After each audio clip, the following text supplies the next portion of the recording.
nosso convidado que vai estar conversando conosco a partir de agora. É o nosso secretário de Educação e professor Josias. Professor Josias, bom dia. Bom dia, Vilmar. Bom dia, ouvintes. Professor Josias, vamos conversando aí a respeito, né, nós estamos aqui trazendo notícias, informações e principalmente, né, as novidades, o que está ocorrendo dentro da Secretaria da Educação, o que nós temos ali de novidades em respeito aí às melhorias, digamos assim, algo que está trazendo mais benefício ainda para nossas crianças, principalmente, né, o que eu gosto de salientar muito, a questão do ensino integral. Isso mesmo, Vilmar. Então, hoje a gente está aqui na Rádio Liberdade para dar as informações para os pais referente aí às mudanças que estão acontecendo na Secretaria de Educação, nessa reorganização da rede municipal e com o foco principal na oferta de vagas em escola integral e também na matrícula automática, que a criança fique na nossa rede que vá do CI, creche, até o nono ano, sem uma parte de preocupar com aquela procura de vaga no início do ano. Então, todas as matrículas e rematrículas estão sendo feitas nesse ano ainda, que começa a partir de hoje, para que não precise no ano que vem o pai se preocupar se vai procurar escola, se vai ter vaga, se vai ter integral, se não vai ter integral. Então, a gente está dia a dia, né, da semana passada para essa, conversando nas escolas. Os diretores das escolas também estão fazendo essa fala com os pais. E a gente está reorganizando o sistema novamente para dar uma qualidade melhor no atendimento das crianças. Começando pelo começo. Hoje inicia-se vamos dizer, a inscrição para as pré-escolas, correto? Isso. Hoje inicia, assim, tem duas coisas que estão ocorrendo, Vilmar, dentro das escolas, a partir de hoje. Hoje inicia lá na CEMED, na Secretaria de Educação, o cadastro das crianças que estão fora da escola. Então, porque querem entrar na pré-escola, no pré-escola. Aquelas crianças que não fazem parte do ICEIM, que não estão nas nossas creches. Porque quem está dentro das nossas creches, no pré-2, no maternal 2, nós já estamos entrando em contato com eles, os diretores das escolas, já para vincular eles a alguma pré-escola nossa. Mas existem crianças que não estão dentro das nossas creches. E os pais, como não é uma idade obrigatória deles estudarem na creche, então às vezes eles fazem os 4 anos, em 2026 até 31 de março, que é a idade de corte, e os pais são obrigados a matricular eles na pré-escola. Então essas crianças não estão dentro dos CEINs, que fazem aniversário até 31 de março, que fazem 4 anos, e eles precisam procurar a Secretaria de Educação para aqueles pais que querem a matrícula integral. Então, a gente tem oferta de matrícula integral, só que a gente precisa organizar isso. Temos oferta. Questão de... Está precisando fazer ampliação de vagas ou é a partir desse cadastro que vai se pensar em ampliação? Isso. Os alunos que já estão na nossa rede, nós já conseguimos ter a ideia de quantas turmas a gente vai ter de pré-escola, de pré-1. Está organizando.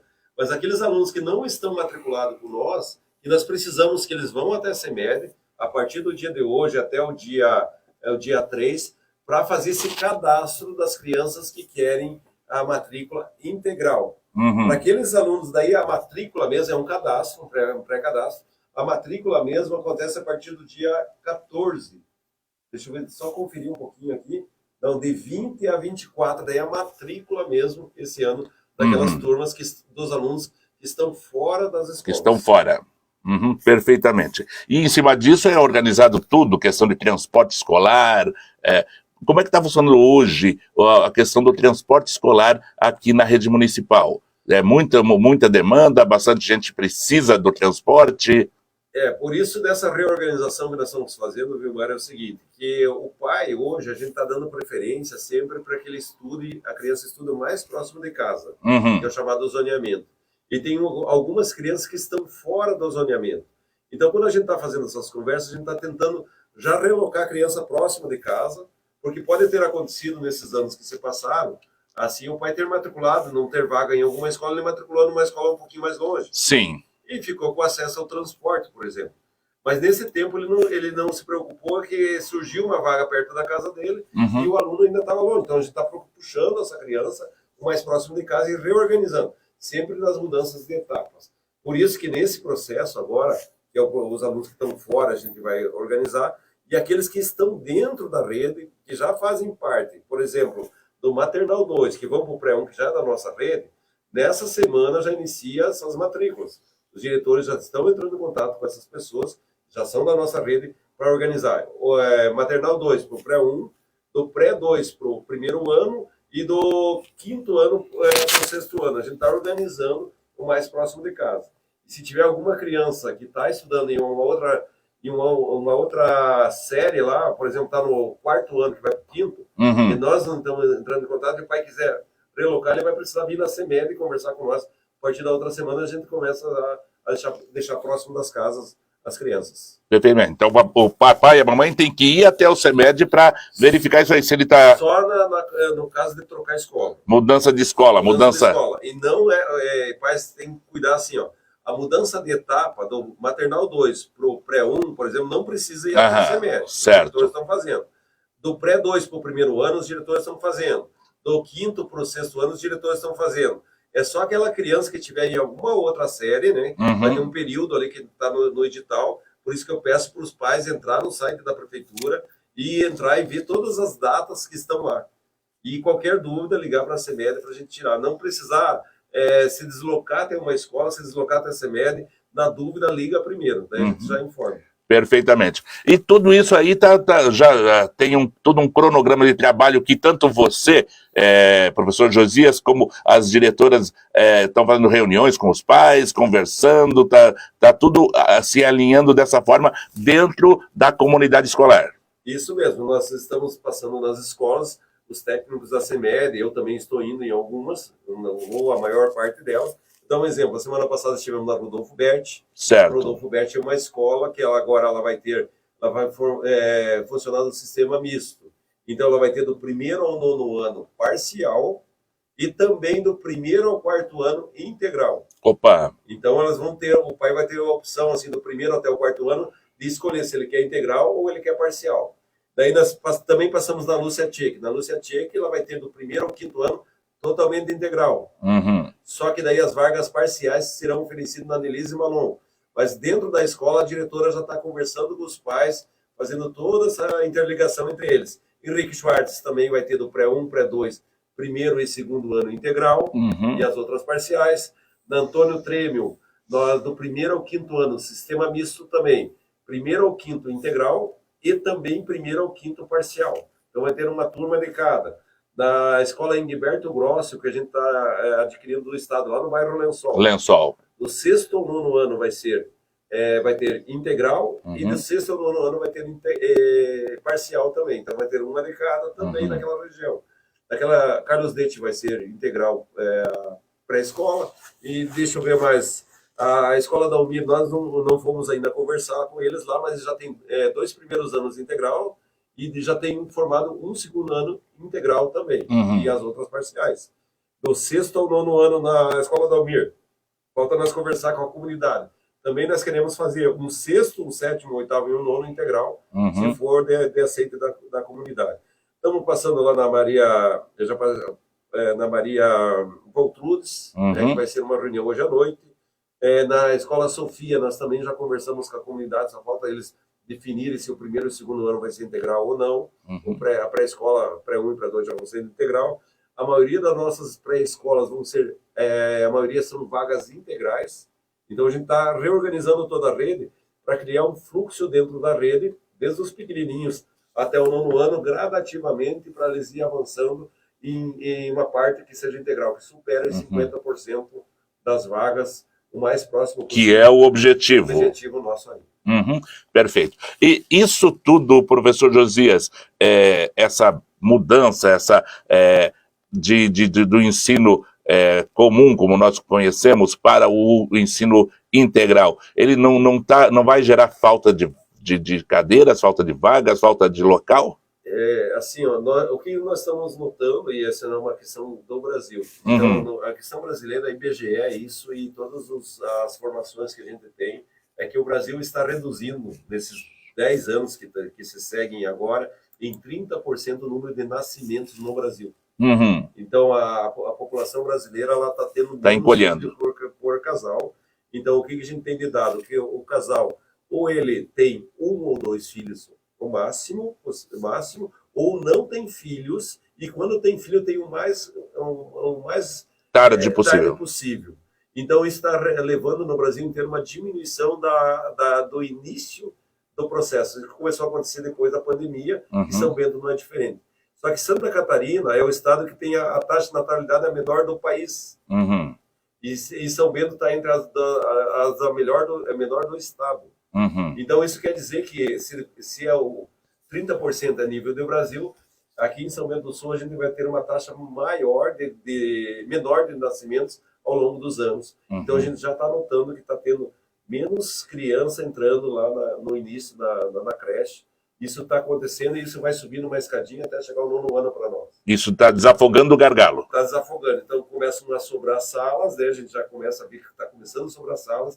Então, a oferta integral, ela vem numa boa hora. Porque como está ofertando, sobrando mais salas, a gente começa a ampliar a parte integral. Perfeitamente. Isso tudo, professor Josias, todo esse trabalho da secretaria, da sua equipe, ela vem trazendo resultados positivos, né, a nível estadual e nacional. Me fale um pouco sobre os resultados do Prêmio Educar, propriamente dito. O Prêmio Educar é um prêmio aqui da cidade de São Bento. Em todas as regiões, em todas as redes, se cria algum incentivo para o professor e o profissional da educação demonstrar as boas práticas dentro da escola. E esse Prêmio Educar, esse ano, ele aumentou um pouquinho o valor da premiação para o professor, né, professor ou qualquer profissional da educação que concorra. Então ele partiu, se não me engano, agora estou enganado, o primeiro prêmio ali, além de toda o reconhecimento, o destaque, né? O destaque da pessoa, vai ser o primeiro colocado são R$1.500, o segundo 1.000 e o terceiro, se não me engano, R$700. Eu acredito que assim está lá no edital. Então, a gente pede que os professores que têm as boas práticas, e dá uma concorrência muito grande todo ano, que façam esse ali, porque para nós é de interesse mostrar para a rede que tem boas práticas, e o professor ou o profissional da educação consegue mostrar seu trabalho para outros profissionais dentro da própria rede. Isso aí é uma premiação interna que a gente faz, que começa agora as inscrições. Ah, tá. Então, o Prêmio Educar é propriamente algo aqui do município, da Secretaria, para os profissionais diretos ali da Secretaria da Educação. Da Educação. Os prêmios nacionais que a gente está conseguindo conquistar são muito relacionados com a alfabetização. Hoje a gente alfabetiza as crianças até o final do 2º ano, bateu as metas até 2027, já nesse primeiro ano ali, que já tem uma outra avaliação. Essa avaliação é externa, não é nossa mesmo, né? Então, em São Bento, assim, a gente tem destaque tanto na alfabetização, na oferta de vagas. Hoje, praticamente, a gente não tem a fila dentro dos CEINs. A fila, quando a gente tem alguma criança, é porque, às vezes, naquela localidade, naquele momento, não tem a vaga, mas tem outra unidade próxima, a gente sempre reloca.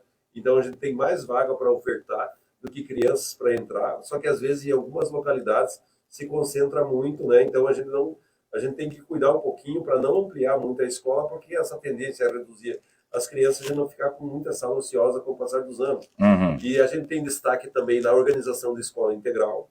A gente sempre destaque em qualquer fórum que existe, a gente é levado como exemplo para as outras redes. A gente consegue fazer. É claro que em toda a região, em toda que acontece essa reorganização, existem os que são favoráveis, que são contra, isso é natural, essa reorganização.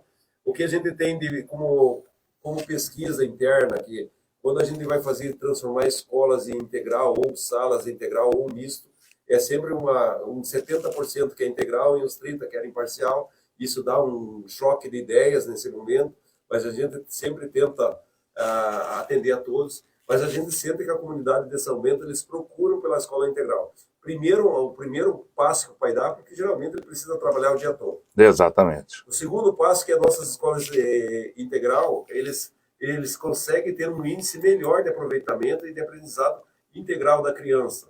Isso leva, com o passar do tempo, o pai olhar para a escola integral e dizer, ah, essa escola, além de me atender com a criança lá sendo cuidada, vamos dizer assim, ela é atendida na parte do desenvolvimento integral da criança. Por isso que as regras do MEC vêm muito em cima de ter currículo, de ter turmas fechadas, não no sistema antigo que a gente tinha até pouco tempo, que era o período integral, que era misturado as crianças e dado apenas uma oficina. Então a gente fica muito feliz que São Bento acaba sendo destaque e São Bento tem uma qualidade muito boa da nossa infraestrutura escolar. Não em todas as escolas, tem algumas escolas ainda que falta ainda ser reformada, eu acho que umas 4 que faltam, de todas elas, mas todas elas a gente tenta ir fazendo a adequação o melhor possível e já também contando com essa diminuição de alunos que vai acontecer aí nos próximos 10 anos. Perfeitamente. Professor Josias, referente à tecnologia dentro das escolas, dentro da grade curricular, como é que está funcionando? Quer dizer, hoje em dia as crianças lidam com computador, com tablet, em casa, dentro de casa, fora de casa, e como é que está isso, essa questão dentro da escola? Eles têm essas ferramentas? Tem, nós desde 2022, ali entramos em 2021, desde 2022 a gente, São Bento do Sul investe pesado na tecnologia. Nós temos 1.600 Chromebooks. Chromebooks são uma espécie parecida com o notebook, mas o Chromebook é porque ele é todo online e um estudante não consegue baixar nenhum programa, com a senha dele mesmo que acessa cada um deles. É um equipamento assim de ponta, né, que a gente tem nas escolas. Agora a gente está comprando mais 480 Chromebooks. Então, para o universo de crianças que usam o Chromebook são 6.000. Então, se a gente tem 2.000, a cada 3 tem um Chromebook. E esse Chromebook são os carrinhos que são levados para as salas. Antigamente, as crianças iam até o laboratório de informática, onde tinha os computadores interligados. Sim. Agora, os carrinhos de Chromebook vão para a sala de aula e é um por aluno. Então, ele tem um acesso à parte tecnológica, aquela de qualquer matéria. Mas ainda o Chromebook ele é utilizado na matéria de pensamento computacional, na parte de programação. Os alunos aprendem programação dentro da escola hoje, programação em blocos, e também é utilizado para programar as placas de Arduino, que Arduino nós temos um laboratório móvel de robótica, onde eles programam, esse programa vai para a placa desenvolve para mover os robôs, abrir portas, simula sinaleiro, um monte de coisa assim que é programado. Então, dentro das nossas escolas já tem a parte tecnológica muito enraizada desde 2022, a gente só está ampliando isso. Então isso não é propriamente um laboratório, é dentro da grade curricular.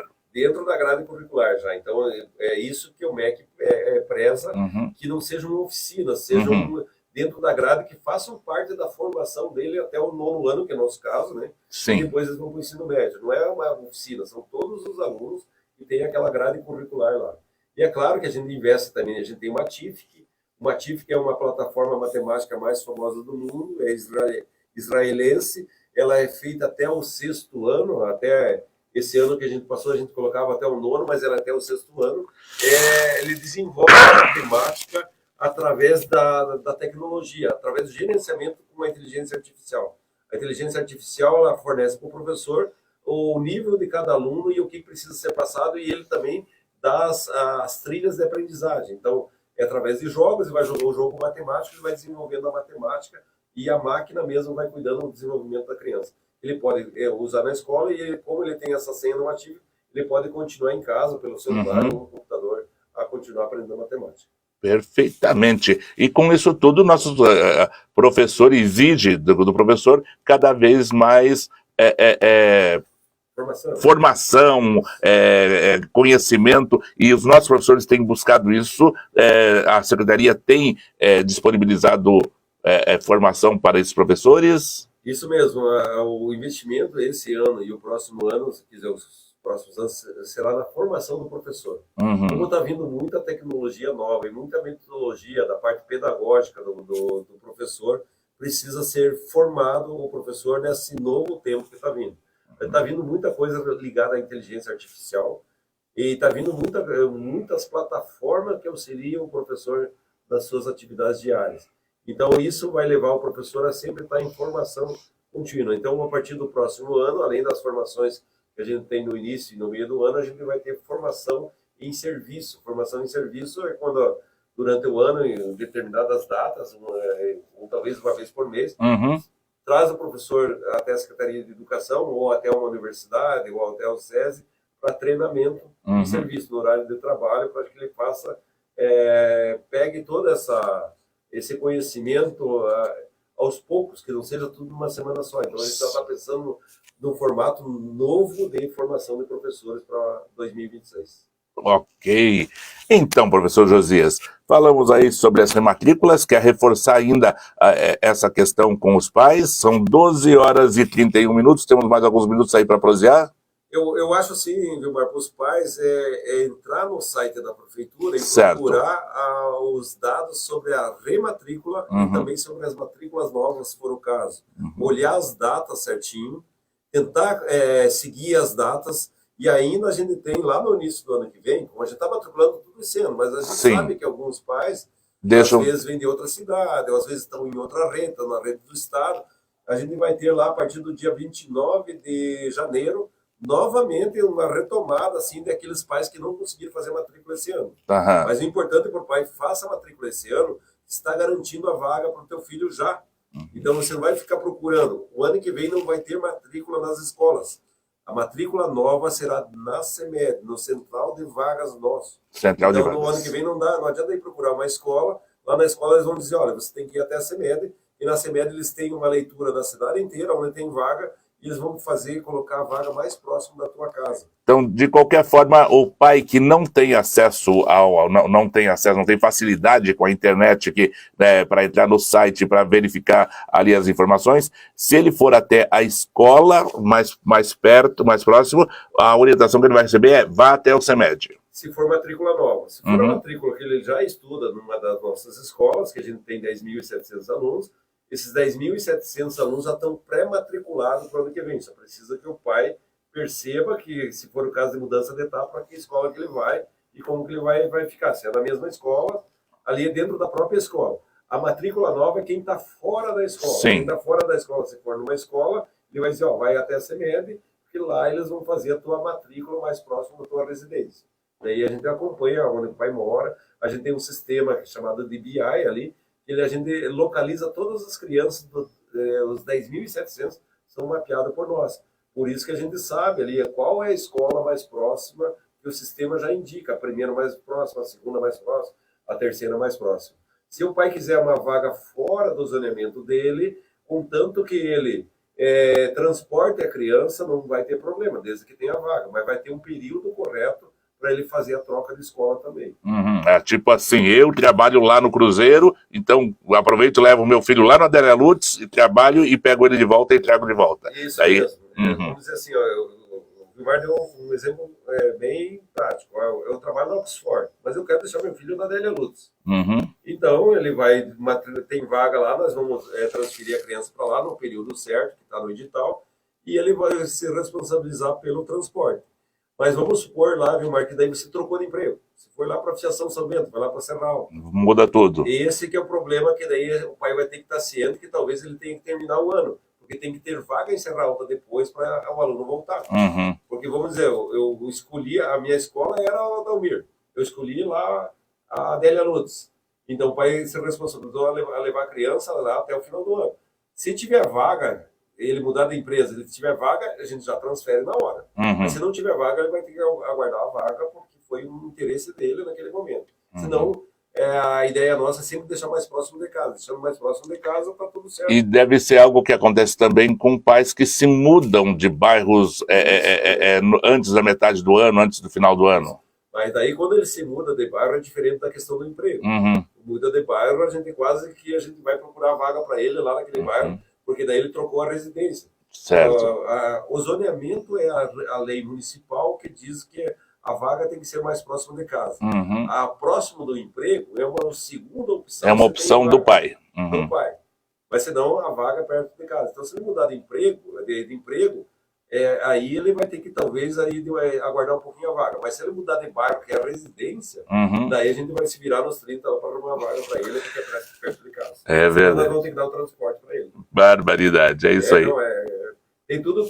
Por isso que os pais têm que ficar atentos, porque tem as regras escritas sempre, né? Não é o secretário de educação que faz a regra, não é o técnico lá da CBN. A gente faz uma regra geral, que é uma regra que se entende que o zoneamento, a escola mais próxima de casa, é o local mais apropriado para a criança. Perfeito. Professor Josias, chegamos aí ao finalzinho do nosso bate-papo. Você quer salientar mais alguma coisinha aí? Se não, deixa o seu... Eu só deixar um abraço para os pais aí, para as pessoas, para os professores. Essas mudanças são necessárias, elas são mudanças que são provocadas por nós, mas também são outras instituições que provocam isso em nós na reorganização da rede. Senão a gente não consegue lidar com o recebimento dos recursos que a gente recebe do federal e estadual para lidar com uma qualidade que é oferecida para as crianças. Um abraço, pais. Qualquer coisa a gente está à disposição. É isso aí. Foi o